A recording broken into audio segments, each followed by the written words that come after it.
시청자 여러분 안녕하십니까? 사실을 보고 진실을 말하는 뉴스판입니다. 오늘 뉴스판은 외국에 대한 원조를 맡고 있는 코이카에까지 미르재단이 출연을 강요했다는 사실 단독으로 준비했습니다.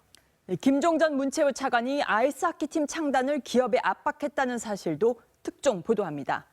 또 국회의원들이 2천여 건의 법안에 어떻게 표를 던졌는지를 분석해 앞으로의 정계 개편 방향을 미리 보는 빅데이터 뉴스도 기다립니다.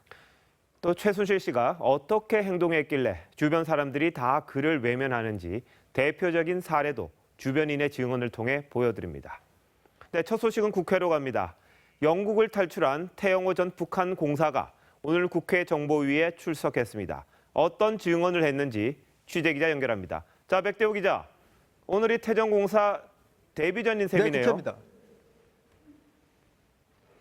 네, 그렇습니다. 태영호 전 영국 북한 대사관 공사는 오늘 오후 5시쯤 국회 본관 6층 정보위원회 회의실에 들어섰습니다. 이 자리에서 여야 정보의원들과 간담회를 갖고 자신의 망명 경위와 김정은 체제의 실상을 전했습니다. 오늘은 정보당국의 집중 보호 기간이 끝나고 태정공사가 공개 활동을 시작한 첫날인데요. 태정공사의 소감 직접 들어보시겠습니다. 제일 먼저 방문하게 돼서 대단히 기쁘게 생각하고 또 이렇게 이 자리에서 제가 평소에 신문이나 TV를 통해서만 이제 모습을 보던 여러분들 이렇게 직접 이렇게 공식 석상에서 반가움을 전한 태전공사는 취재진도 자연스럽게 응대했습니다. 태정공사 귀순 이유와 남한 취재 우수성도 언급했다고요? 네, 그렇습니다. 태전공사는 김정은 체제의 포괄적 공포 정치의 환멸을 느껴 귀순을 결심했다고 말했습니다. 광화문 촛불 집회를 두곤 권력자들을 대상으로 하고 대규모 집회가 일어나는데도 국가 시스템이 정상적으로 돌아가 신선한 충격을 받았다고 했습니다. 촛불 집회를 통해 오히려 대한민국을 긍정적으로 생각하게 됐다는 겁니다. 국회 청문회에 대해서도 권력을 가진 정부를 주시하고 비판하면서 국가 발전에 동력을 삼는다고 평가했습니다. 네, 태정공사와는 상관없는 이야기입니다만 이 이병호 국정원장, 대법원장 사찰 의혹을 전면 부인했다고요? 네, 그렇습니다. 이병호 국정원장은 양승태 대법원장 등에 대한 사찰 의혹 문건과 관련해 불법적으로 사찰하고 있지 않다고 말했습니다. 의도적인 동향 파악도 하고 있지 않다. 다만 특이한 공개 여론은 수집, 보고하고 있다고 해명했습니다. 지금까지 국회에서 TV조선 백대호입니다. 네, 태영호 전 북한 공사는 김정은이 파키스탄과 인도처럼 핵 보유국 지위를 인정받으려 한다고도 증언했습니다.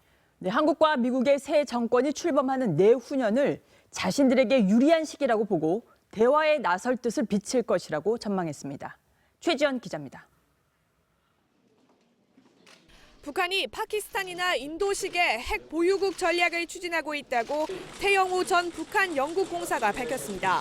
연이은 핵실험으로 국제사회에서 핵 보유국으로 인정받은 뒤 대화 국면으로 전환한다는 전략입니다. 금년 7월 당대회에서 파키스탄과 인도식의 핵 보유국 지위를 인정받는 게 김정은의 방침이다. 그래서 인정받은 후에 국제적 대화를 해서 문제를 풀겠다. 태전공사는 북한이 한국 대선과 미국 신정권 초반기인 내년 말 또는 2018년 초를 핵 보유국 추진 적기로 보고 있다고도 했습니다. 풍계리 핵실험장의 준비가 다 돼 있는 만큼 언제든 6차, 7차 핵실험을 할 수 있다는 겁니다. 북한은 다음 정권에서 박근혜 정부 인사들이 모두 물러나면 새 대북 정책으로 전환되고 관계 개선도 이루어질 수 있을 것으로 보고 있다고 했습니다. 대북 제재 무용론도 급속도로 확산될 것이라고 북한이 전망한다고 했습니다. 핵 개발은 계속하면서 제재도 피하기 위해 대화 공세를 펼 것이란 얘기입니다. 북한은 미국 트럼프 정부의 대북 정책이 구체화될 때까지 과민 반응은 피하면서 대화 가능성을 엿보고 있다고도 했습니다. 한미연합훈련 중단 등을 제시하면서 미북 직접 대화 가능성도 타진할 것으로 전망했습니다. 태전공사는 북한이 잠수함 발사 탄도미사일, SLBM 개발을 지속하고 있어 대남 추가 도발을 할 가능성도 있다고 경고했습니다. TV조선 최지원입니다. 네, 최순실 국정농단 사태 관련한 보도 이어갑니다. 독일에 머물고 있는 최순실 씨의 딸 정유라 씨가 체포영장이 발부됐는데도 아주 자유롭게 생활하는 장면을 교민들이 포착했습니다. 명품 샵이 많은 거리에 BMW를 타고 나타났다는 제보가 있었는데 이 크리스마스를 맞아 쇼핑을 한 게 아니냐는 이야기가 나옵니다. 독일 현지에서 김태훈 기자입니다. 독일 프랑크푸르트 중심에 있는 뢰머 광장. 대표적인 번화가로 수십 미터에 걸쳐 명품샵과 주요 은행이 들어서 있습니다. 정유라 씨가 지난 15일 이곳에 나타난 것으로 전해졌습니다. 크리스마스 세일 시즌으로 일부 가게가 할인 판매를 시작한 날입니다. 한 현지 교민은 정 씨가 은신하고 있는 곳은 프랑크푸르트가 아닌 것으로 안다면서 크리스마스 시즌을 맞아 쇼핑하러 나온 것이 아니겠냐고 말했습니다. 정 씨 일행은 BMW 차를 이용한 걸로 전해지는데 차 주인은 최순실 씨를 10년 넘게 보필해온 윤영식 씨로 추정됩니다. 정 씨의 독일 집을 자주 드나들던 차로 보입니다. Wir hatten einen Golf, einen VW Transporter, also so ein T6, so ein BMW X5. 정 씨는 프랑크푸르트 근교에 있는 한식당 등지에서도 최근까지 나타난 것으로 알려졌습니다. 정 씨는 측근들에게 자신은 수사 대상이 아니라고 자신하며 자유로운 생활을 했던 것으로 전해집니다. 하지만 특검이 체포영장을 발부받고 강제 송환 절차에 착수하면서 정 씨 일행은 다시 자취를 감췄습니다. 독일 프랑크푸르트에서 TV조선 김태훈입니다. 최근 최순실 일가의 재산을 놓고 이런저런 보도들이 많습니다. 8천억 원을 독일로 빼갔다는 보도가 나오더니 하룻밤새 10조 원으로 불어난 기사도 있습니다. 박영수 특별검사팀은 최 씨 일가 재산을 추적하는 별도 전담팀을 꾸렸습니다. 의혹에 그치지 말고 이 진실을 향한 마음으로 꼭 좀 밝혔으면 합니다. 특검팀은 또 내일 김종 전 문체부 차관을 공개 소환합니다. 장민성 기자입니다. 박영수 특별검사팀이 최순실 일가의 불법 재산 형성 및 은닉 의혹을 파헤칠 별도의 전담팀을 꾸렸습니다. 국내 재산은 물론 수천억 원에서 수조 원대에 이르는 재산의 해외 은닉 의혹에 대해 뿌리부터 살펴보겠다는 겁니다. 이를 위해 재산 추적 경험이 많은 변호사 1명과 역외 탈세 분야 전문가인 국세청 간부 출신 1명을 특별 수사관으로 추가 채용했습니다. 특검법에 보면은 최순실 등 일가가 재산을 형성한 의혹에 대해서 조사하도록 되어 있습니다. 전담팀은 최 씨 일가의 국내외 재산 내역과 외환 거래 내역, 각종 제보들을 확인하는 동시에 계좌 추적도 진행하게 됩니다. 특검팀은 이와 함께 대기업 총수 사면이 재단 출연 등의 대가로 이뤄졌는지 여부도 수사하겠다고 밝혔습니다. 내일 오전 10시엔 김종 전 문화체육관광부 차관을 불러 조사합니다.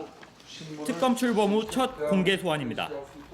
김 전 차관은 최 씨 지시로 기업들로부터 최 씨의 조카 장시호 씨가 운영하는 한국동계스포츠영재센터에 18억 후원을 강요한 혐의로 구속 기소된 상태입니다. TV조선 장민성입니다. 최순실 씨를 가까이서 지켜본 가사 도우미와 개인 마사지사는 특검 조사에서 최 씨의 생활에 대해 아주 자세히 진술했습니다.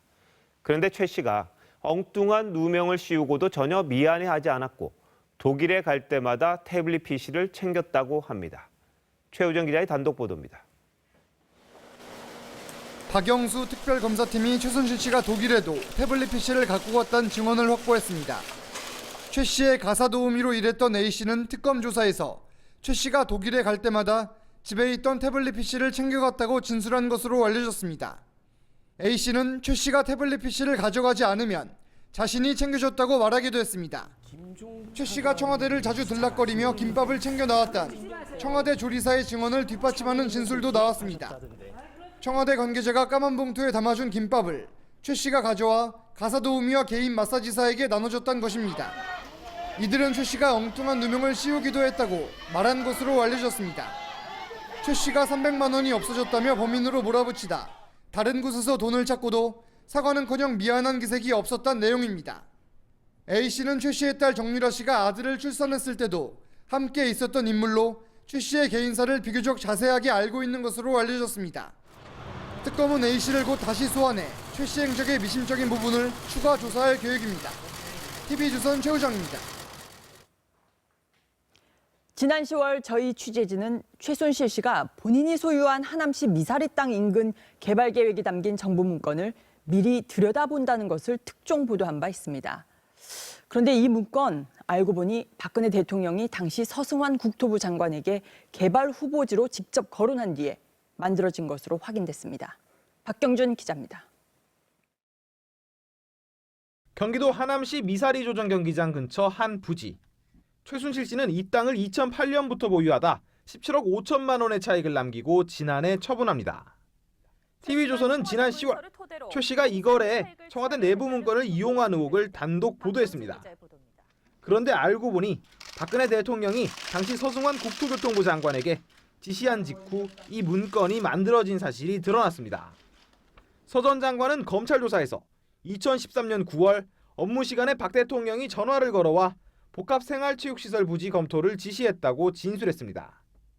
당시 박 대통령은 서울에서 동계올림픽 개최지인 평창까지 가는 길목인 미사리쯤이 어떠냐며 구체적인 장소까지 지목했다고 덧붙인 걸로 전해졌습니다. 공교롭게도 통화 다음 날 복합생활체육시설 추가 대상지 검토란 청와대 내부 문건이 만들어집니다. 그리고 최 씨의 하남 땅 인근이 1순위 후보지에 오릅니다. 최 씨가 부동산 시세 차익을 올릴 수 있도록 박 대통령이 도왔다는 의혹을 피할 수 없게 된 겁니다. 서 전 장관은 지난 10월에 이런 의혹에 대해 전혀 모른다고 말했습니다. 내가 뭐 그걸 가지고 뭘 액션을 했다면 기억이 날 텐데 전혀 뭐. 서 전 장관은 말이 바뀐 부분에 해명을 요청했으나 답신을 주지 않았습니다. TV조선 박경주입니다. 박근혜 대통령의 뇌물죄를 입증하기 위한 삼성그룹에 대한 특검의 칼날도 날카로워지고 있습니다.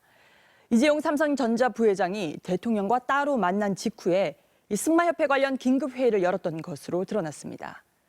특검은 이 직후 최순실 모녀 지원이 확정된 정황을 확인하고 이 부회장을 소환 조사한다는 방침입니다. 한유리 기자입니다. 지난해 7월 25일 박근혜 대통령과 이재용 삼성전자 부회장이 청와대 근처에서 단독 면담을 합니다. 이날 오후 삼성에서는 갑자기 회의가 열렸습니다. 이 부회장이 승마협회장인 박상진 삼성전자 사장에게 빨리 들어오라는 문자 메시지를 보내 승마협회와 관련한 긴급 회의가 열린 것으로 전해집니다. 이틀 뒤 박 사장은 아예 독일로 출국합니다. 정유라 씨가 독일에서 정착을 했던 때입니다. 그리고 한 달 뒤 삼성은 최순실 씨의 독일 회사인 코레스포츠와 220억 원대 계약을 맺습니다. 직원 급여 내역 등을 일일이 확인하지 않은 깜깜이 계약이었습니다. 이 때문에 특검은 이 부회장이 진술한 것과 달리 이미 최 씨의 존재를 알고 최 씨 모녀 지원을 직접 지시한 것으로 보고 있습니다. 윗선 지휘를 받은 박 사장이 최 씨와 직접 접촉한 증거도 확보한 것으로 알려졌습니다. 2016년 2월 달에 알았습니까? 그 언저리쯤이 아닌가. 특검은 삼성의 긴급회의 개최 사실과 참석자 명단, 당시 오고 간 문자 내용 등을 입수해 이를 검토한 뒤 이 부회장을 소환할 것으로 전해졌습니다. TV조선 한울입니다.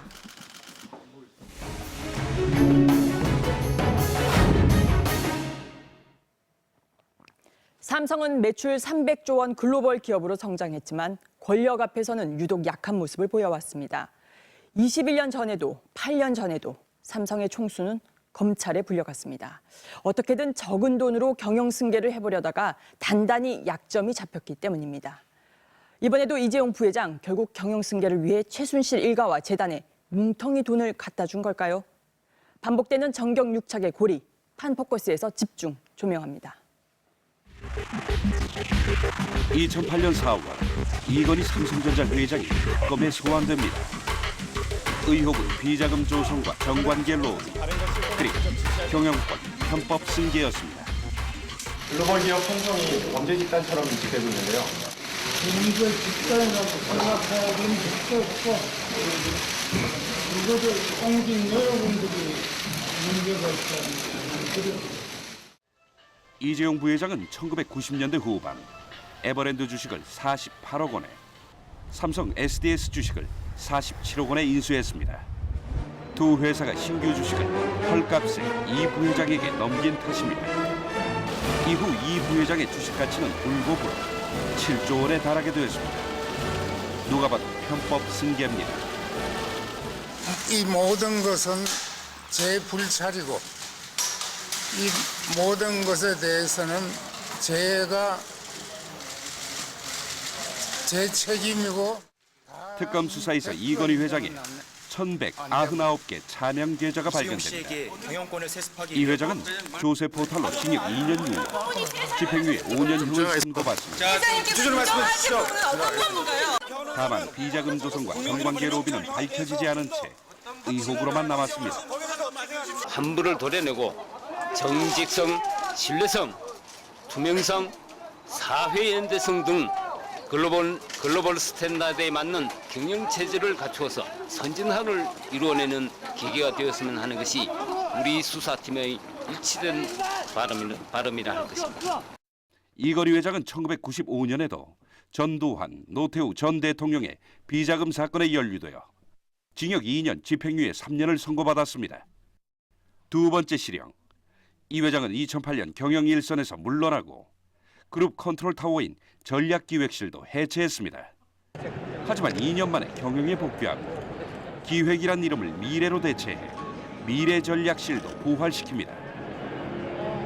삼성이 위기에 처했다는 게 명분이었습니다. 정신 안 차리고 있으면 금방 뒤지겠다 하는 느낌이 들어서 더욱 긴장이 되네요. 2014년 이건희 회장이 심근경색으로 병상에 누운 뒤 삼성은 바빠집니다. 이재용 부회장이 최대 주주인 에버랜드를 제일모직에 합병시키고 제일모직을 다시 삼성물산과 합병시킵니다. 이재용 부회장은 삼성전자 지분 0.6%만 가진 채 삼성물산을 통해 삼성전자 경영권을 휘두를 수 있게 되었습니다. 합병을 위해 직원들은 일일이 주주들을 찾아다녔고 국민들의 애국심에 호소하는 광고까지 냈습니다. 원안대로 통과되었음을 선포합니다.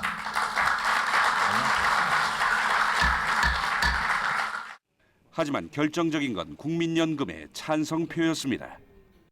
최순실 회사에 돈을 보내고 딸 정유라에게 말을 사주고 조카 장시호까지 후원했다는 혐의를 받고 있습니다.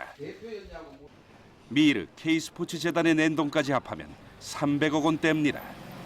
바꿔야 될 점, 이 시대의 변화에 따라 국민의 눈높이에 맞게 변화해야 되는 점, 특히 이번 사태를 계기로 제가 많은 것을 느꼈고 많이 반성하고 있습니다. 끊지 못한 정경유착의 고리, 달라진 게 없는 삼성. 또다시 특검의 칼끝이 삼성을 향하고 있습니다. 한 포커스였습니다. 국회에서 열린 최순실 청문회를 보면서 우리 국민들 마음이 참 답답했을 겁니다. 입을 꽉 닫은 김기춘 전 비서실장과 우병우 전 민정수석보다 이들을 청문회장에 앉혀놓고도 준비 부족으로 방패를 뚫지 못하는 국회의원들 때문이었습니다. 그나마 국회의원들이 김기춘, 우병우 두 사람을 몰아세울 수 있었던 건 네티즌 수사대의 제보 덕분이었습니다. 이유경 기자가 보도합니다. 활동도 안 하고 더불어민주당 박영선 의원이 시민에게 받았다며 청문회장에서 사진 한 장을 공개했습니다. 이완영 의원과 이경재 변호사가 함께 있는 식사 자리의 사진입니다. 이완영 의원은 정치 공작이라고 반박했지만 위증교사 논란의 장본인이 최순실의 변호인과 함께 술을 마시는 사진은 깊은 인상을 남겼습니다. 최순실 이름을 들어본 적 없다던 김기춘 전 청와대 비서실장도 네티즌 수사대가 찾아낸 영상에 발목이 잡혔습니다. 저도 이제 나이 들어서 최순실이라는 이름은 이제 보니까 제가 못 들었다고 말할 수는 없습니다. 손혜원 의원은 의료용 가글이 필러 시술에 쓰인다는 제보를 받아 신보라 전 청와대 간호장교를 추궁했습니다. 왜 그 말 했어요? 하태경 의원은 이화여대 학생의 제보로 남궁공 입학처장에게 수업 시간에 본인은 기회주의자라고 말하지 않았냐고 몰아세웠습니다. 하지만 네티즌의 제보에만 의존하다 망신을 당하기도 합니다. 우 전 수석아들이 최순실이 운영한 유치원에 다녔다는 제보가 대표적입니다. 초유치원 다녔죠? 아란 유치원 다녔습니다. 시민 제보가 꽉 닫힌 증인의 입을 여는 중요한 돌파구였지만 청문위원들의 꼼꼼한 준비가 선행돼야 한다는 사실을 보여줍니다. TV조선 이유경입니다. 네, 요즘은 청문회를 하는 도중에 쉴 새 없이 각종 자료가 온라인상에 올라옵니다. 단순한 인터넷 검색으로 숨어있는 자료를 찾는 정도가 아니라 이 전국적 네트워크를 갖추고 직접 수사에 나서기도 합니다. 박상현 기자입니다. 최순실 청문회에서 우병우 전 민정수석은 함께 온 지인과 연락이 안 된다며 변호사 수임료 자료 제출을 거부했습니다. 박영선 의원은 시민 제보로 함께 온 지인이 우전석의 가족회사 정강의 전무이자 우전석의 화성땅 차명 주인인 이정국 씨라며 현장에서 지목해 우전석을 당황하게 했습니다. 지금 제보가 들어왔는데요. 우병우 증인 아들이 제대하던 날 같은 분이에요. 근데 그분이 지금 저기 앉아 있어요. 도시락하고 물 가지고 이래 왔습니다. 네. 이완영 의원과 최순실 측 이경재 변호사가 동석한 사진이 올라온 사이트엔 우병우 추적팀 수사 결과라는 문서도 어제 올라왔습니다. 정봉주 전 의원이 우전수석의 소재 정보를 제공하고 우전수석 관련 정보를 인터넷에서 검색하는 사람 따로, 강원도에서 직접 우전수석을 찾으러 가는 현장팀이 따로 존재한다는 사실을 알 수 있습니다. 정치권과 직간접 연결고리를 갖고 전국적 네트워크를 갖췄다는 뜻입니다. 과거처럼 단순히 인터넷 검색으로 자료를 찾아내는 수준을 뛰어넘어 직접 정보를 생산하는 단계에 들어섰습니다. 필명 자로라는 네티즌 수사대는 세월호 침몰 원인을 파헤친 다큐멘터리 공개를 예고했습니다. 자로가 제기하는 세월호 의혹은 몇몇 언론에서도 관심을 가질 정도로 전문성을 인정받습니다.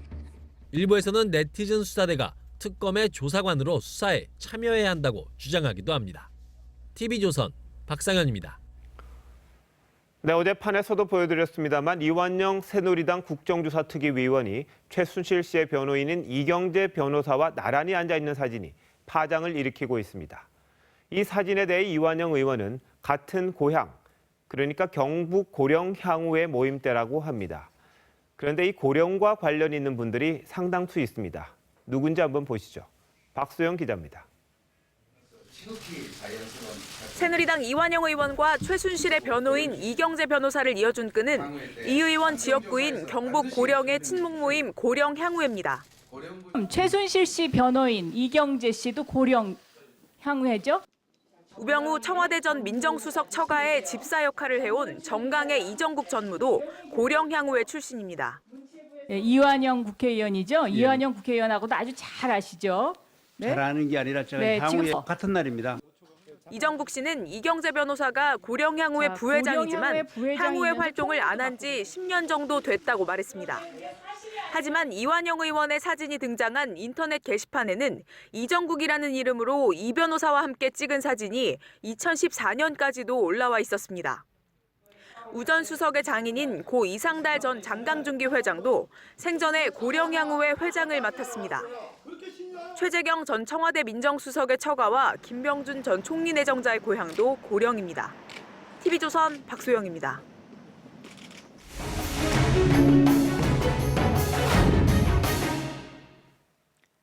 최순실 씨 입김이 대체 어디까지 뻗어 있었던 걸까요?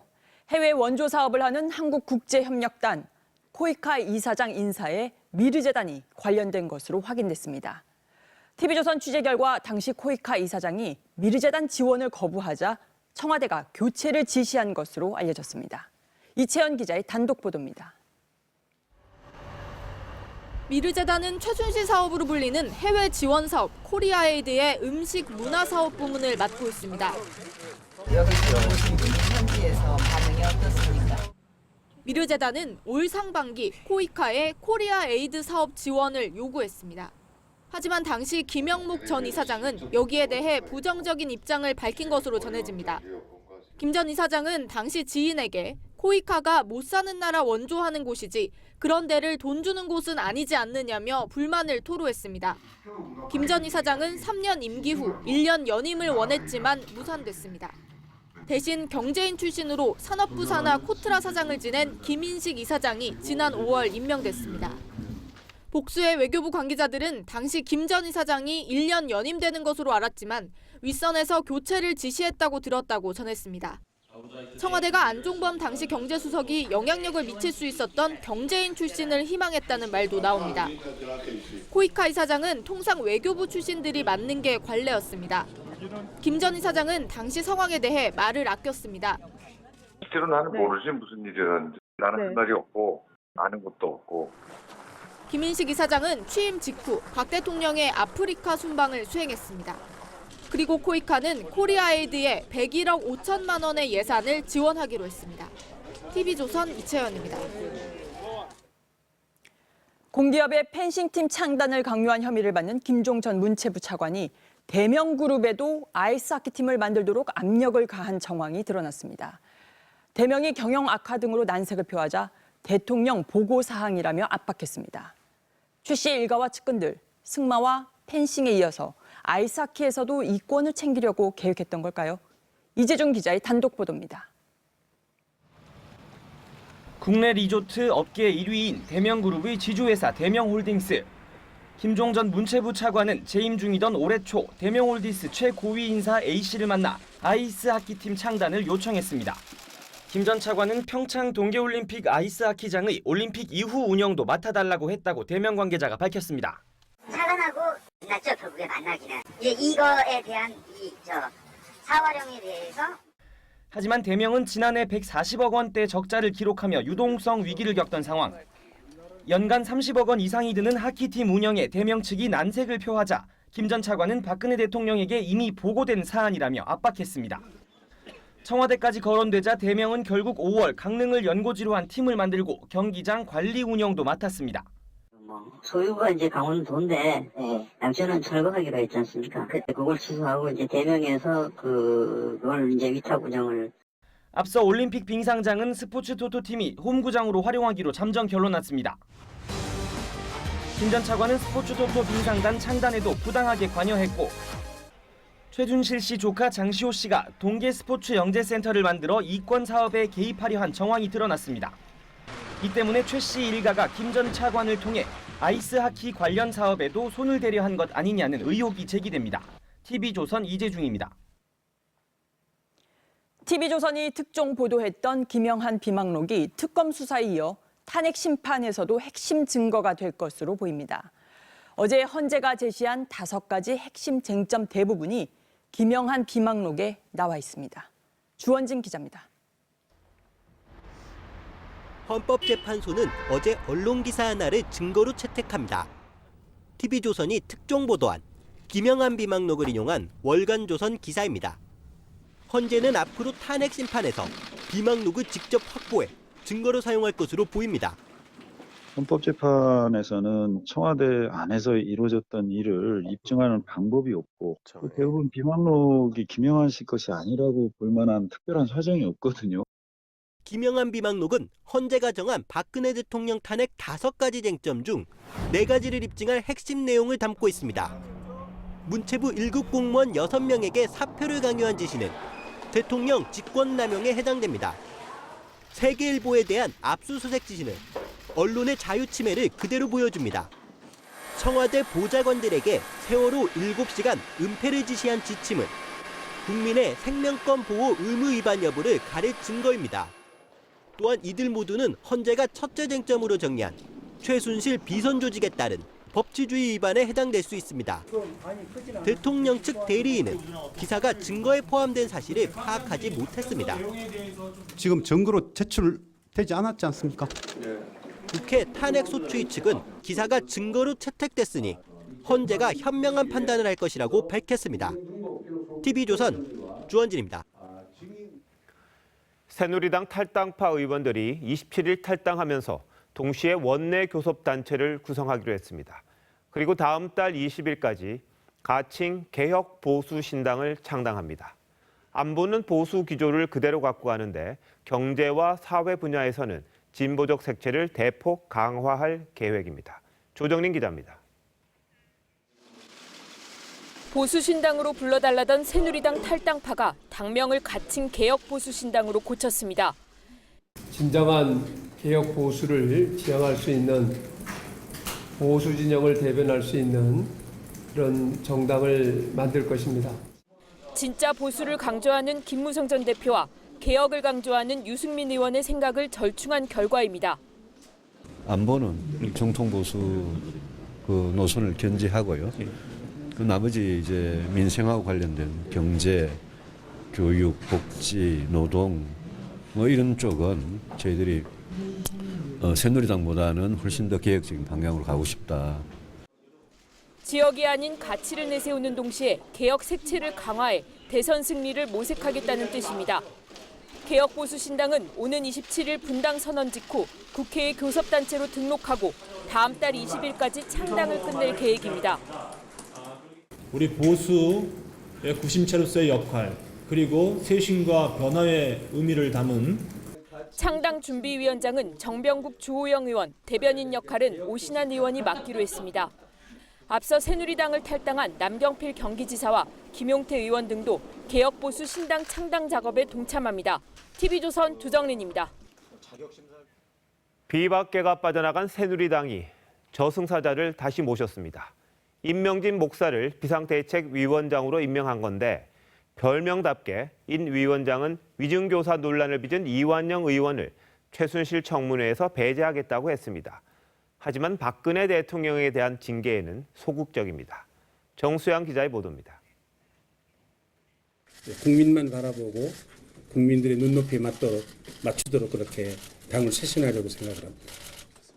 당 쇄신을 외친 임명진 신임 새누리당 비대위원장은 당 쇄신을 다짐했습니다. 새누리당 정책이까지 나오는 상황이면 매 맞으면 실신도 하지. 가장 먼저 위증교사 의혹을 받는 이완영 의원을 최순실 청문회에서 배제하겠다고 말했습니다. 이완영 의원은 더 이상 특조 의원으로 활동하기에 부적합하다고 생각합니다. 재야운동가 출신인 인 위원장은 지난 2006년 한나라당 윤리위원장 시절 성추문 연루자들을 가차없이 징계해 저승사자로 불렸습니다. 인 위원장은 비주류의 탈당은 명분이 없다고 비판했습니다. 원내대표 선거에 졌다. 비대위원장 이 사람인데 안 받았다. 그거 아니겠어요? 그게 분당의 이유가 됩니까? 하지만 박근혜 대통령 징계나 친박 핵심 이전 후퇴에는 소극적입니다. 본인들의 판단에 맡게 된다고 생각합니다. 네. 촛불 민심의 화두는 개헌이라고 말했습니다. 새누리당은 이르면 오는 29일 전국위원회를 열고 임명진 비대위원회를 구성할 예정입니다. TV조선 정수양입니다. 국민의당이 개헌과 함께 대통령 결선 투표제 도입을 당론으로 추진하기로 했습니다. 하지만 민주당은 안색입니다. 김복원 기자가 보도합니다. 내년 대선에서는 반드시 국민 50% 이상의 지지를 받은 사람이 당선되어야 국정을 혼란스럽지 않게 리더십을 가지고 끌고 가고. 국민의당이 대통령 결선 투표제 도입을 당론으로 추진합니다. 선거법만 개정하면 가능하다는 입장입니다. 개헌 없이도 가능하다고 생각을 하기 때문에 여야가 합의가 돼야죠. 하지만 민주당은 개헌해야 가능하다고 했습니다. 문재인 전 대표는 결선 투표제를 도입해야 한다면서도 내년 대선에 적용하는 건 어렵다고 사실상 반대했습니다. 다음 대선 때 가서 후보들이 이제 개헌에 관한 공약들을 하게 될 때 그 속에 포함될 수 있는 의제이지 않겠습니까? 정의당 심상정 대표는 그런 문 전 대표를 이해하기 어렵다며 그동안 내세운 공약을 실현할 가장 좋은 기회가 왔는데 발을 빼는 이유를 모르겠다고 비판했습니다.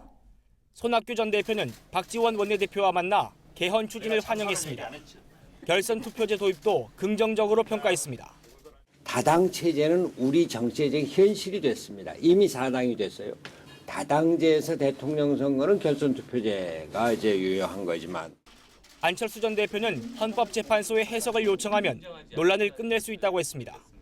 문 전 대표에겐 결선 투표 반대는 기득권 정치놀이라고 했습니다. TV조선 김보건입니다. 반기문 유엔 사무총장 귀국을 앞두고 반 총장 견제론이 급부상하고 있습니다. 민주당뿐만 아니라 여당에서도 검증이 필요하다는 주장이 나왔습니다. 반 총장 임기는 아직도 끝나지 않았는데 벌써부터 국내 정치 한가운데 서 있습니다. 신정훈 기자입니다.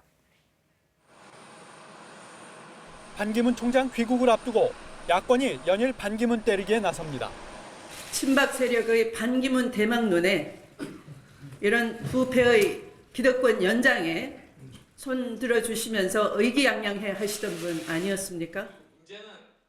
국민의당 안철수 전 대표는 반 총장이 아직 자신의 생각도 밝히지 않았다며 대권 구상부터 내놓으라고 했습니다. 새누리당 비박계도 일단 거리를 둡니다.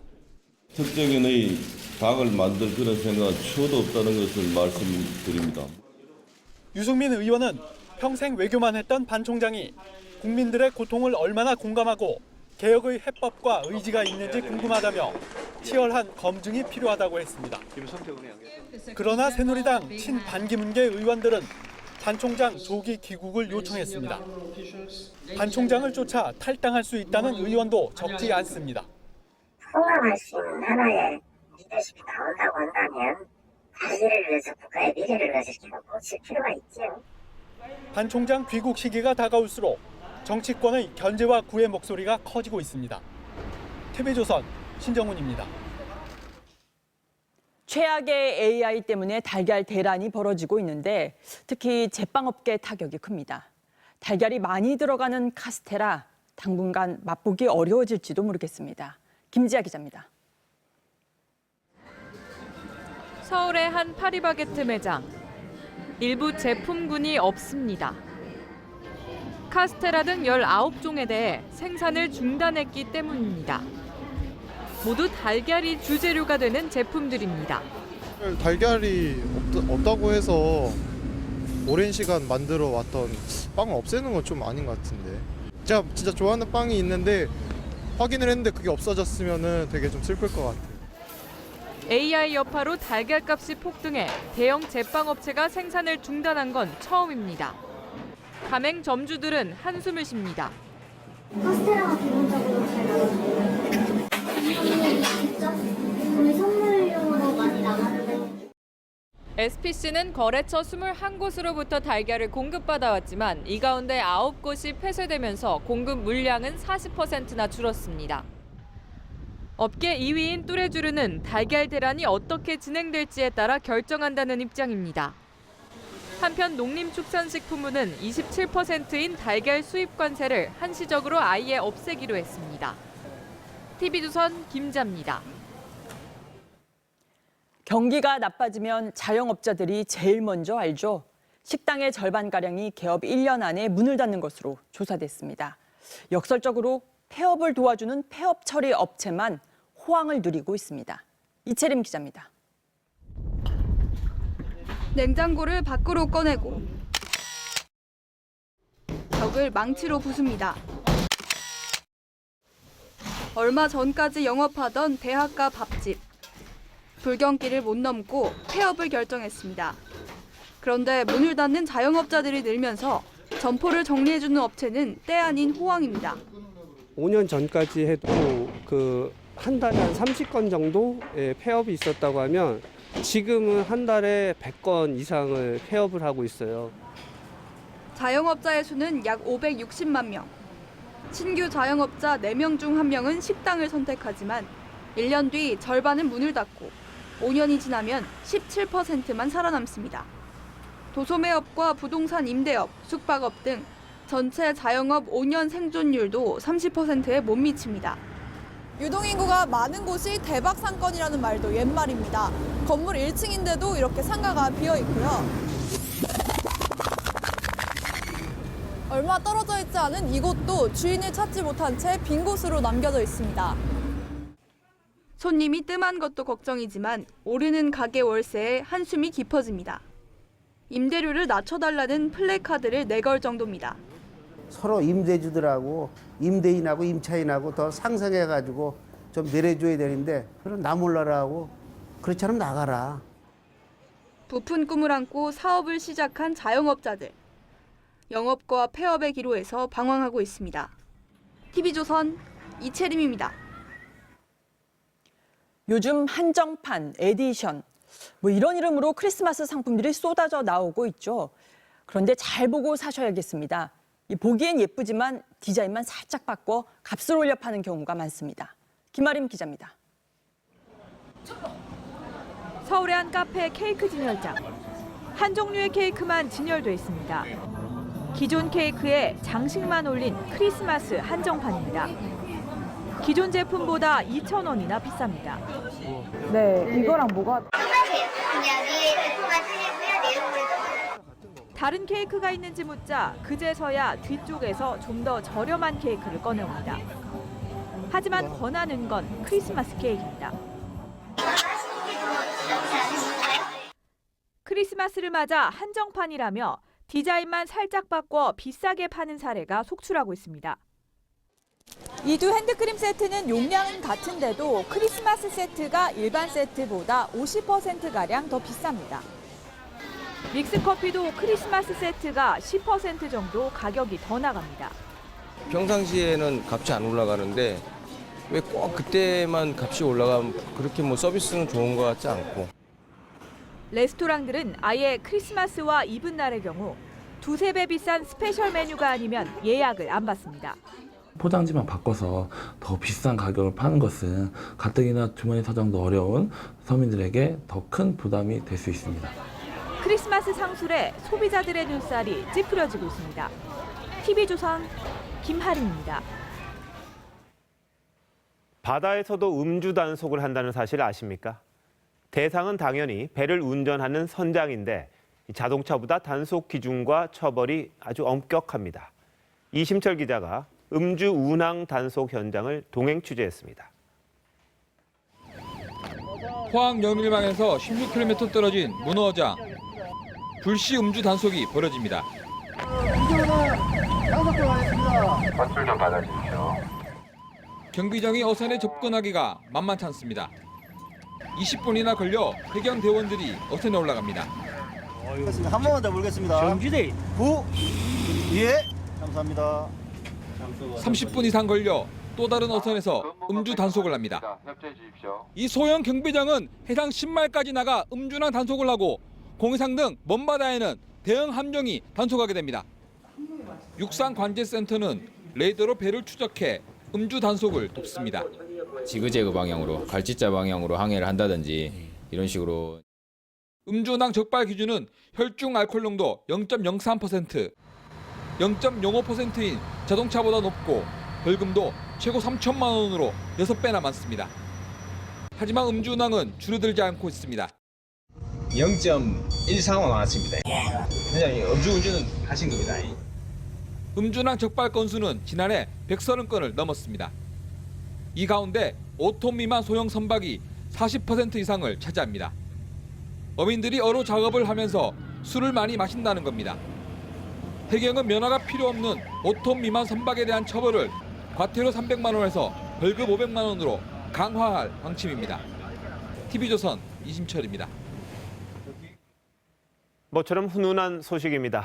멋진 근육 화보를 찍었던 몸짱 소방관들이 오늘 하루 산타로 변신했습니다. 달력을 팔아 모은 1억 원을 돈이 없어 고통받는 화상 환자들에게 크리스마스 선물로 만들어 전달했습니다. 몸도 멋지고 마음도 최고입니다. 차정승 기자가 보도합니다.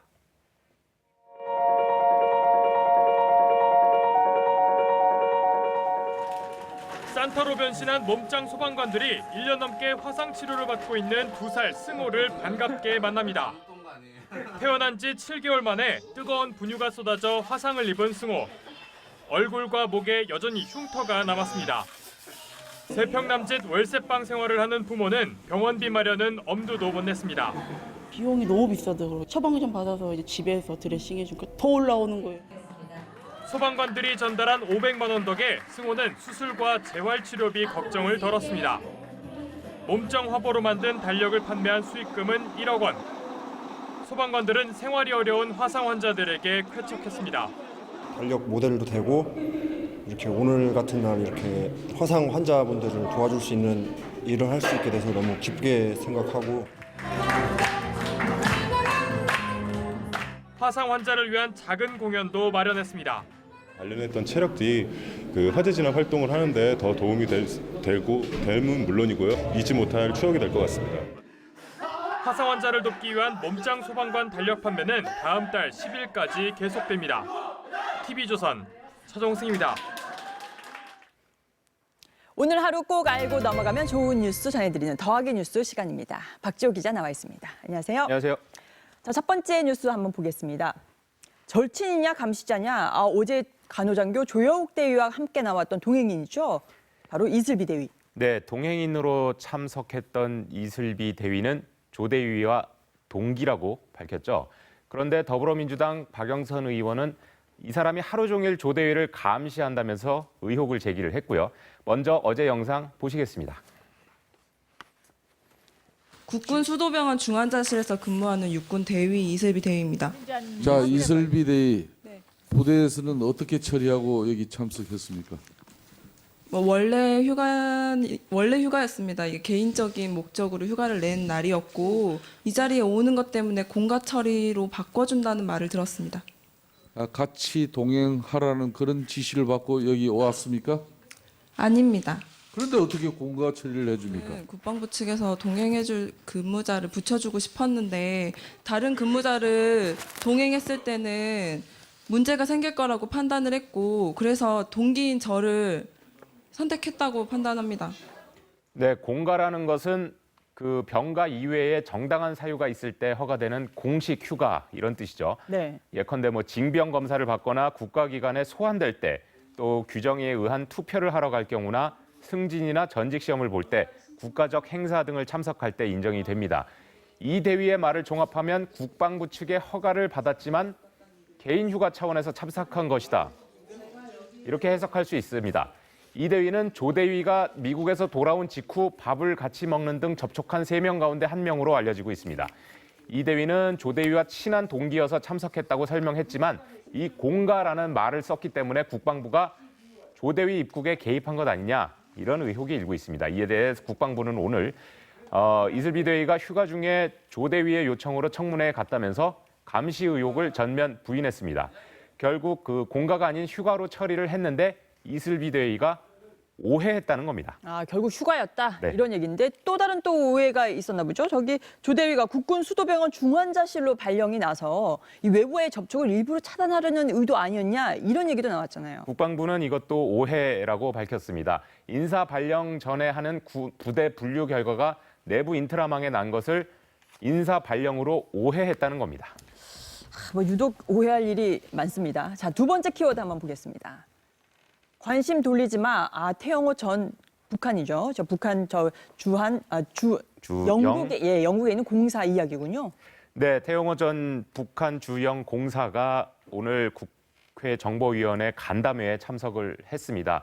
참석해서 북한의 실상을 공개를 했죠. 그런데 오늘 간담회가 처음에는 더불어민주당이랑 국민의당 등 야당 반발로 열리지 못할 뻔했습니다.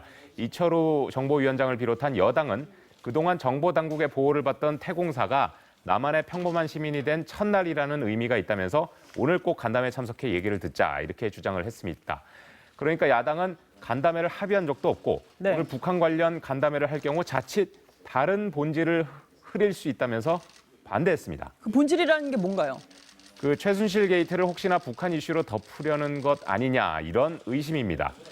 예, 결국 정보위원장과 여당이 맞섰지만은 야당이 참석하기로 해 태공사가 여야 위원이 전원 참석한 가운데 북한 실상을 생생하게 증언할 수 있었습니다.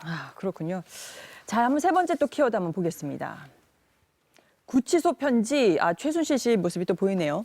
네, 국민의당 김경진 의원이 법무부와 대검 등에서 제출받은 자료에 의한 내용입니다. 지난 3일 구속된 이후 지난 15일까지 최순실 씨가 13통의 편지를 구치소에서 받았습니다.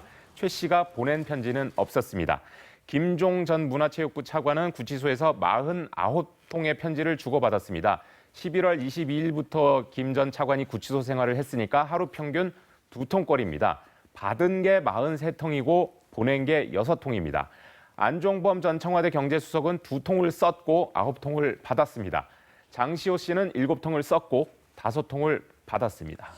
편지 소통을 이렇게 해왔는데 누구랑 소통을 했는지 그건 아직 공개가 되지는 않았나 보죠? 네, 그렇습니다. 네. 자, 반입 물품도 한번 볼까요? 예, 같은 12월 15일을 기준으로 다시 반입 물품을 알아보면 차은택 씨는 책을 40권, 김종전 차관은 책을 17권을 들여갔습니다. 안종범 전 수석은 책도 들여갔고 사진도 2장 반입했는데 가족 사진인 것으로 추측이 됩니다. 최순실 씨와 장시호 씨는 책 반입이 없었습니다. 물품 구입 목록도 있는데요. 구입 목록을 보면 최순실 씨는 내복, 식품, 샴푸 등 생활용품과 필기구를 샀습니다. 공황장애를 호소하면서 청문회 출석도 거부했는데 공황장애 약은 계속 물품에 없었습니다. 김영재 의원에서 처방한 프로포폴이 다 최순실 씨가 맞은 게 맞다면 거의 일주일에 한 번꼴로 중독 수준으로 맞았을 텐데 그렇죠. 구치소에서 만약 중독 수준이라면 참기 어려웠을 텐데 이것과 관련된 약 관련 반입도 없는 것을 보면은 잘 버티고 있는 모양입니다. 아니면 그 프로포폴을 본인이 다 맞은 게 아니던지요. 그렇게 또 해석을 할 수 있겠군요. 네, 지금까지 더하기 뉴스의 박지호 기자였습니다.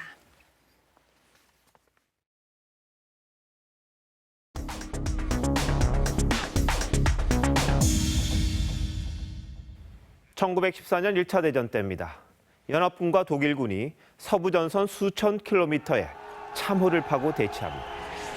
겨울비가 무릎까지 차오른 참호엔 시체가 뒹굴고 쥐가 들끓습니다. 그런데 벨기에 에페르 영국군 진지에 어느 날 저녁 노랫소리가 들려옵니다.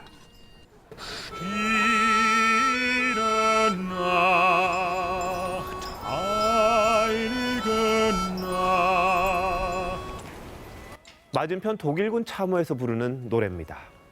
영국군은 앙코르를 외치며 갈채를 보냅니다. 급기야 양 진영은 협상까지 합니다. We were talking about a ceasefire for Christmas Eve. 네, 바로 크리스마스 이브였습니다. 수십만이 숨진 참혹한 전선에도 마법처럼 성탄절이 찾아옵니다. 양쪽 병사들은 완충지대에 널린 시신들을 함께 거둬 장례를 치릅니다. 담배와 음식을 나누고 축구를 합니다. 사제 출신 영국 위생병이 라틴어로 합동 미사를 올립니다. 크리스마스 휴전은 전선 수백 킬로미터로 번지며 길게는 몇 달씩 이어집니다. 크리스마스는 꽁꽁 언 전쟁터도 녹였습니다. 잃어버린 순수를 사람들 마음속에 되살려줍니다. 정직한 삶 다짐하며 낮고 어둡고 누추한 곳을 돌아보게 합니다. 그런데 올해 우리네 크리스마스는 유난히 스산하고 삭막합니다. 가슴에 눈물이 마르듯 눈도 오지 않을 듯합니다. 모두들 허탈하게 빈속을 쓰디쓴 자조로 채웁니다. 사랑과 연민이 빠진 크리스마스는 선물을 사라고 부추기는 거대한 도매상일지도 모릅니다. 가수 린의 20세기 캐럴은 1979년 계엄령 때 통행 금지가 풀린 성탄 전야 거리 풍경이 배경입니다. 그리고 2016년 작정하고 거리로 나선 사람들입니다. 우린 정말 사랑하고 있다. 거룩한 밤눈 쏟아져라. 어릴 적 크리스마스 무렵이면 사탕을 얻어 먹으려고 교회를 기웃거렸습니다. 교회에서 새 나오던 풍금 소리, 그 설렘을 아직도 기억합니다. 분노와 증오 잠시 내려놓고 은혜와 겸양을 생각합니다. 슬픔 나누고 기쁨 더하는 크리스마스입니다. 저마다 마음속에 배려와 나눔의 작은 촛불 하나씩 밝히시길 기원합니다. 앵커 칼럼, 그래도 메리 크리스마스였습니다.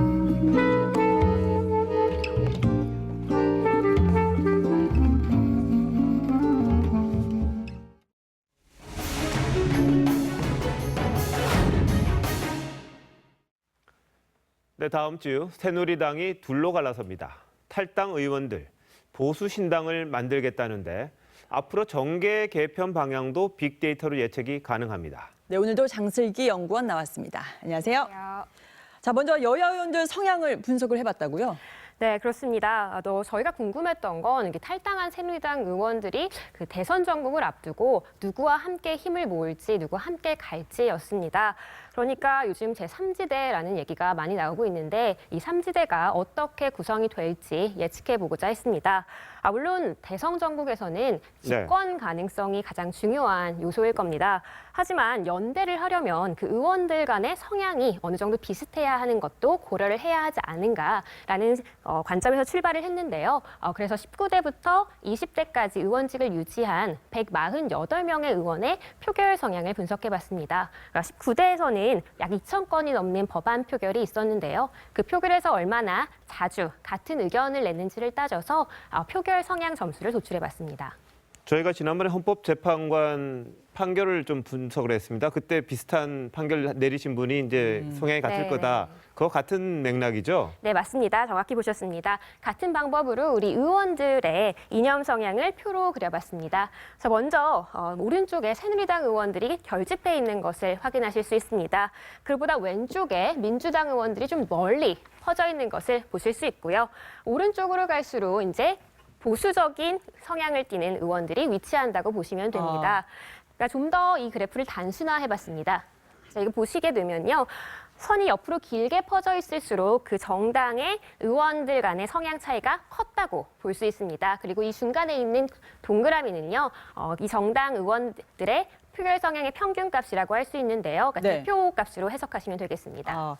근데 이 표결 성향에 있어서 이 새누리당이 더불어민주당보다는 응집력에 있어서는 더 응집이 잘 됐다 이렇게 볼 수 있는 거예요? 네, 맞습니다. 19대 국회에서 더불어민주당 내 표결 성향이 이렇게 멀리 퍼져 있다는 것, 그러니까 즉 의원들 간의 성향의 차이가 크게 났다는 것은요. 국민의당의 등장을 설명할 수 있는 요소 중에 하나입니다.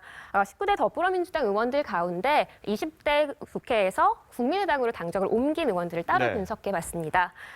보시다시피 국민의당으로 당적을 옮긴 의원들의 평균값이 더불어민주당의 나머지 더불어민주당 의원들의 평균값보다 상당히 오른쪽에 위치하고 있는 것을 보실 수 있습니다. 그러니까 더불어민주당에서 상대적으로 오른쪽에 위치했던 안철수 의원이 일부 동교동계와 비박 의원 비노 세력들을 비노 세력들을 흡수해서 국민의당 창당을 한 그런 과정을 이해하는 데 도움이 되는 자료라고 하겠습니다. 결국 민주당 내에서는 상당히 이념 성향이 좀 달랐다 이렇게 볼 수도 있겠네요. 그렇습니다. 자, 그럼 이번에는 새누리당이 갈라서는 건데 친박과 비박 조금 차이가 있을까요? 네, 그래서 계파별로 한번 구성해봤습니다. 먼저 조선일보가 보도한 계파 분류에 따라서 친노와 비노를 한번 분류해봤는데요.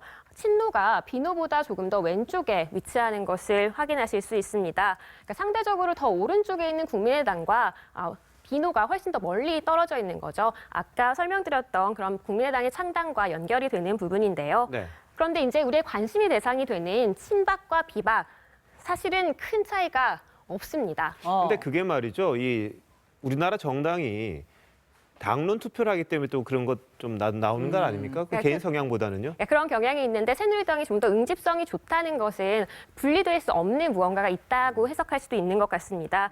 그래서 개파는 서로 다르지만 친박과 비박으로 다르지만 표결 성향에는 차이가 크게 두드러지지 않았다. 당론을 따랐기 때문일 수도 있고요. 네, 그렇다는 겁니다. 그래서 새누리당을 좀 더 자세히 살펴봤습니다. 자, 친박과 비박 의원들을 서로 다른 색깔로 표시해봤습니다. 전혀 구분이 되지 않죠? 다 섞여 있네요. 네, 다 섞여 있습니다. 그러니까 비박 중심의 당이 창당이 되더라도 이 두 당 간의 두 세력 간의 정책적인 방안이나 이념 성향의 차이가 있기라는 쉽지 않은 것으로 해석할 수 있습니다. 자, 그렇다면 지금 비박 탈당파 그리고 비노, 국민의당 이렇게 세 그룹이 지금 제3지대를 지금 조성을 하겠다라고 말을 하는데 표결 성향으로 봤을 때 그 가능성은 어떻게 됩니까? 계파별 그림으로 다시 넘어가 보겠습니다. 자, 다시 보시면 국민의당과 비박은 굉장히 멀리 떨어져 있습니다.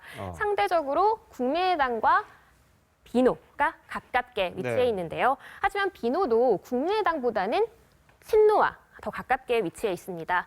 그렇기 때문에 비노와 비박 그리고 국민의당이 하나의 제3지대를 형성하기 위해서는 의원들 간의 큰 성향 차이라는 걸림돌을 넘어서야만 하는 것입니다. 이 데이터만 봤을 때는요, 국민의당과 이제 비노 세력은 상당히 가깝게 있기 때문에 네. 이 둘의 연합은 상대적으로 쉬워 보이기는 합니다만, 그러니까 비박 탈당계까지 이렇게 끌어안는 제3지대의 형성 같은 경우에는요, 대선 승리와 집권이라는 그런 강한 공감대가 형성되기 이전에는 조금 어려워 보이는 형국입니다. 글쎄 뭐 막연하게 생각하면 친박과 친노, 친문을 제외한 나머지 세력이 다 이제 뭐 아우러질 수 있다고 생각을 했는데 이 표결 성향만으로 볼 때는 조금 다른 결과네요. 의외의 결과기도 하고 새로운 분석인데 다음에도 좀 더 새로운 시각에서 이런 것들 좀 분석해 주시면 감사하겠습니다. 네, 오늘 잘 들었습니다. 감사합니다. 세계 최대 강국인 미국과 러시아가 다시 핵 경쟁을 할 수 있다는 우려가 나옵니다. 푸틴 러시아 대통령이 핵 전력을 강화하겠다고 하자 미국의 트럼프 당선인이 질 수 없다며 맞받아쳤습니다. 두 나라가 보유한 핵무기만 14,000개가 넘는데 이 친하다는 두 사람의 자존심 싸움 때문에 이 세상이 불안합니다. 윤혜웅 기자가 보도합니다. 도널드 트럼프 미 대통령 당선인이 현지 시각 22일 자신의 트위터에 세계가 핵에 대한 분별력을 가질 때까지 미국은 핵 능력을 강화하고 확장해야 한다고 주장했습니다. 앞서 푸틴 러시아 대통령이 전략 핵무기 강화를 천명한 데 대해 핵에는 핵으로 맞서겠다며 맞불을 놓은 겁니다.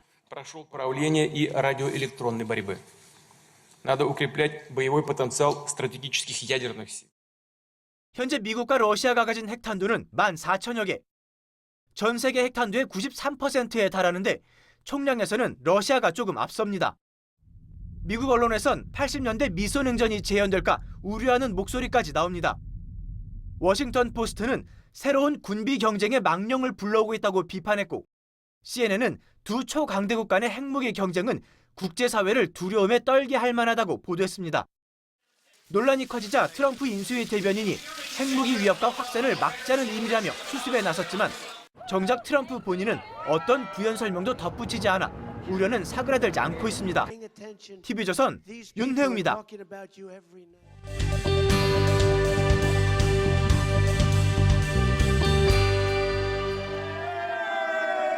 샴페인을 터뜨리며 환호하는 사람들.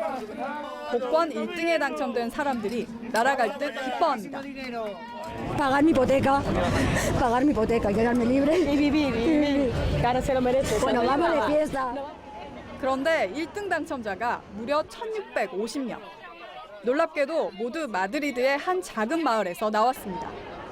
1년에 한 번 추첨하는 스페인의 성탄 복권 엘 고르도는 지난해에도 한 마을 주민 1,000여 명이 집단으로 1등에 당첨됐습니다. 성탄절 행운을 거머쥔 주민들은 40만 유로, 우리 돈 5억여 원씩을 받게 됐습니다.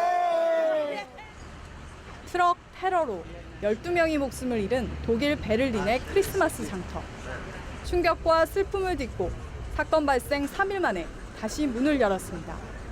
캐롤 소리가 사라진 장터에 다시 사람들이 몰렸지만 추모 촛불 앞에서 애도하는 발길도 끊이지 않고 있습니다.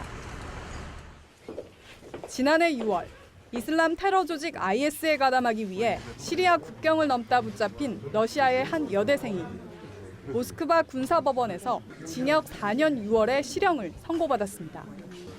러시아 명문 모스크바 국립대에 다니던 이 여대생은 온라인에서 만나 결혼을 약속한 IS 지지자를 위해 IS 대원이 되려 한 것으로 알려졌습니다. TV조선 고서정입니다.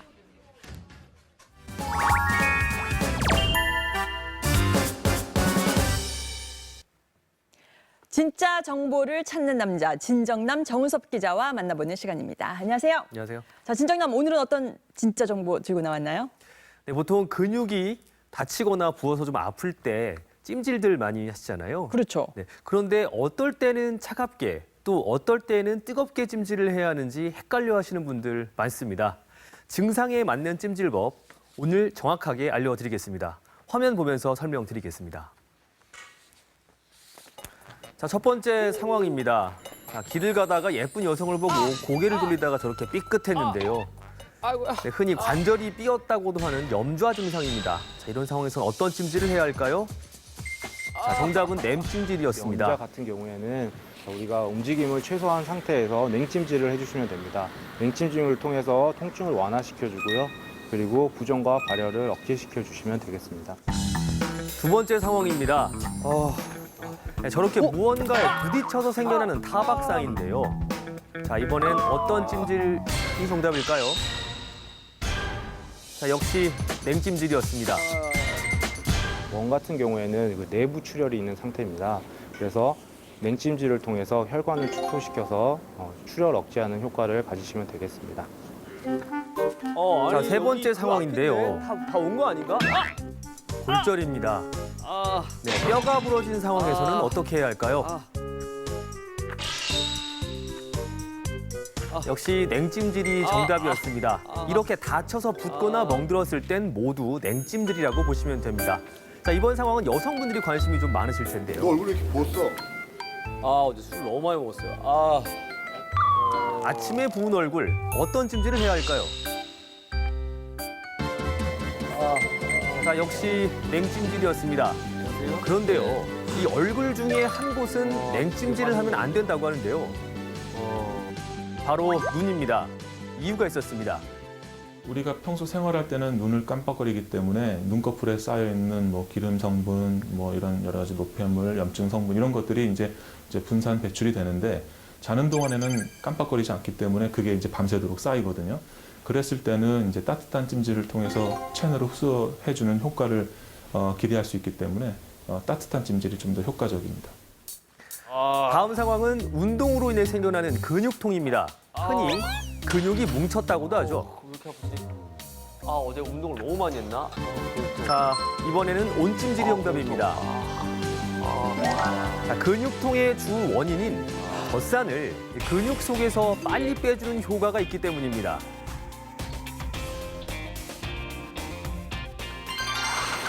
자, 마지막입니다. 마지막은 관절염인데요. 관절염은 종류에 따라서 찜질법도 다르다는데 잘못 쓰면 증상이 오히려 악화될 수 있다고 합니다. 전문가의 말 들어보시죠. 관절염에는 원활한 혈액순환이 통증 완화에 도움이 되기 때문에 통증 부위를 따뜻하게 해줄 온찜질이 좋습니다. 하지만 염증성 질환인 류마티스 관절염은 온찜질을 하게 되면 오히려 통증 부위가 빨갛게 붓는 등 증상이 악화될 수 있기 때문에 냉찜질을 하시는 게 좋아요. 네, 지금까지 나왔던 것들 다시 한번 쫙 정리해드리겠습니다. 자, 다쳐서 붓거나 멍들었을 때는 다 냉찜질이라고 보시면 되고요. 자, 부은 얼굴, 아침에 부은 얼굴에는 냉찜질인데 눈은 온찜질로 해주셔야 되고요. 자, 관절염은 대부분 다 온찜질을 해주시되 류마티스성 관절염은 냉찜질을 해주시면 되겠습니다. 이렇게 온냉찜질을 이렇게 다른 형태로 이렇게 쓰는 줄 처음 알았어요. 네. 오늘 진짜 정보 감사합니다. 네. 필리핀의 상원 의원이자 세계적인 복싱 스타 파키아오가 처음으로 한국을 방문했습니다. 이 세기의 대결로 화제를 모았던 메이웨더와의 재대결 가능성도 시사했습니다. 이다솜 기자입니다. 난생 처음으로 한국을 찾은 필리핀의 복싱 영웅 매니 파키아오. 익숙하지 않은 추운 날씨에도 It's really cold. 가족들과 함께 보낼 한국에서의 첫 휴가 생각에 설렘이 가득합니다. To have experience our kids to, like sightseeing here in Korea, and also to experience snow here. 파키아오는 복싱 역사상 처음으로 8체급을 석권해 살아있는 전설로 불립니다. 지난해 4월엔 대전료 2,700억 원, 5체급을 석권한 메이웨더와의 그야말로 억소리 나는 세기의 대결에서 아쉽게 판정패를 당했습니다. Regarding our negotiation about that, but we're not losing hope to have that rematch. 2013년 필리핀 태풍 피해에 190억 원을 기부하는 등 링 밖에서도 모범적인 모습을 보이며 지난 5월엔 필리핀 상원 의원에 당선됐습니다. 복싱과 정치는 다른 점이 없다며 입을 뗐지만 불거져 나오는 대통령 출마설에 대해선 선을 그었습니다. Fighting in the ring and working in the Senate as you are fighting with fighting to corruption. I don't have that in my mind to become a president.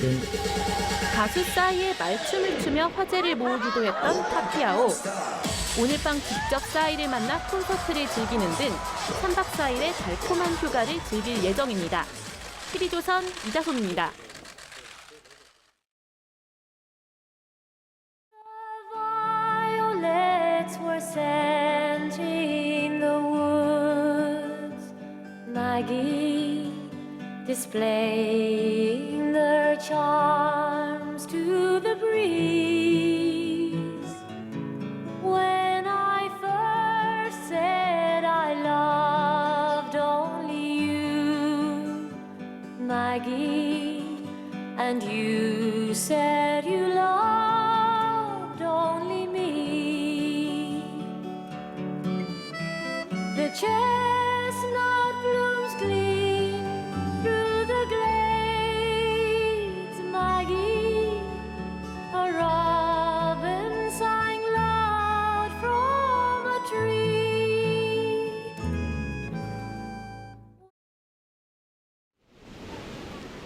네, 뉴스판 기상정보 오늘은 청계천에서 전해드립니다. 지금 보시는 것처럼 이곳은 크리스마스 조형물들로 가득합니다. 아주 예쁘게 반짝반짝 빛나고 있는데요. 그런데 제 입김 보이시나요? 네, 날은 정말 춥습니다. 하지만 크리스마스 분위기를 즐기러 온 시민들로 이곳은 가득한데요. 내일은 옷차림을 더 따뜻하게 하셔야겠습니다. 밤사이 기온이 뚝뚝 떨어져 서울이 영하 6도까지 내려가겠고요. 오늘 영상권을 보인 남부지방도 영하로 떨어지겠습니다. 낮 최고 기온은 오늘보다 조금 오릅니다. 서울 3도, 대전, 대구 4도에 머물겠습니다. 강원 영동은 밤사이 1에서 5cm의 눈이 오겠으니 빙판길 주의하시고요. 내일과 모레는 전국이 대체로 맑겠습니다. 올해 화이트 크리스마스를 기대하긴 어렵겠습니다. 네, 성탄절인 모레는 내일보다 추위가 더 누그러지겠습니다. 아기 예수의 탄생을 의미하는 날인 만큼 마음은 더 따뜻하게 보내시기 바랍니다. 지금까지 서울 청계천에서 TV조선 이진입니다. 뉴스판 오늘 여기까지입니다. 사실을 보고 진실을 찾는 뉴스를 계속하겠습니다. 네, 저희는 월요일 저녁 7시 40분에 다시 찾아뵙겠습니다.